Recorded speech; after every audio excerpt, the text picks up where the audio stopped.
আজকে আমি করে দেখাবো আপনাদেরকে একদম নতুনভাবে বেগুন ভাজা বা ডিম ভাজা। তাহলে চলুন আমি ভিডিওটা শুরু করি। তার জন্য আমি এই দেখুন 4 পিস বেগুন গোল গোল করে কেটে রেখেছি। আর এগুলোকে একটা চাকু বা ছুরির সাহায্যে মাঝখানের অংশটাকে গোল করে আমি কেটে বাদ দিয়ে নিচ্ছি। এই দেখুন এইভাবে আমি একটা চাকু বা ছুরির সাহায্যে মাঝখানের অংশটা কেটে বাদ দিয়ে নিচ্ছি। এই দেখুন এইভাবে। এই দেখুন আমি একটা করলাম, এইভাবে আমি 4টা বেগুনকেই করে নিয়েছি। আর অন্যদিকে একটা বাটিতে 2টো ডিম ভেঙে তাতে পেঁয়াজ, নুন, লঙ্কা এগুলো দিয়ে ভালো করে, টমেটো কুচি এগুলোকে দিয়ে ভালো করে আমি গুলে নেব।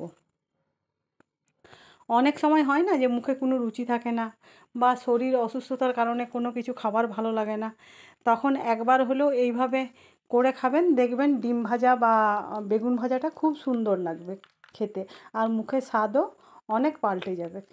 এই দেখুন আমি এইভাবে এইগুলোকে ভালো করে ডিমটার সঙ্গে গুলে নিলাম।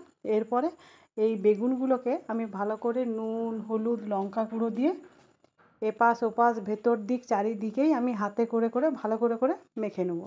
এই দেখুন আমি নুন, হলুদ, লঙ্কা গুঁড়ো দিয়ে হাতে করে ভালো করে ভেতর দিক, সামনে, পিছনে চারিদিকেই ভালো করে হাতে করে করে মেখে দিচ্ছি, যাতে চারিদিকেই বেগুনের নুন, লঙ্কা গুঁড়ো, হলুদ এগুলো ভালো করে মিশে যায়। এই দেখুন এইভাবে আমি সব বেগুনগুলোতেই মাখিয়ে নেব।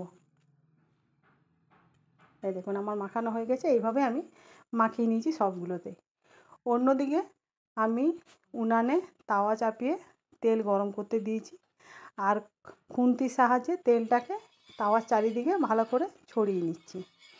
এরপরে আমি ওই বেগুনগুলোকে ওই তেলে বসিয়ে দেবো।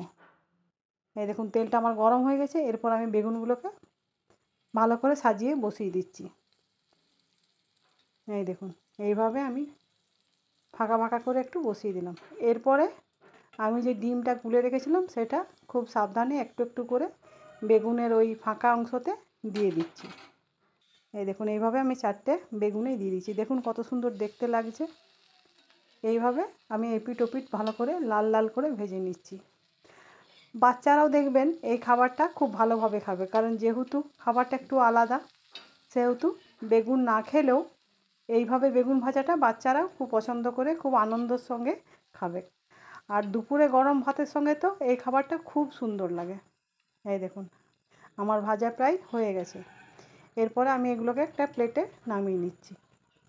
এই দেখুন আর কিছু পেঁয়াজ কুচি, একটু কাগজির রস আর 2টো লঙ্কা নিয়ে আমি এই বেগুন ভাজার উপরে ছড়িয়ে দিলাম। এই দেখুন একটু সসও দিয়ে দিলাম।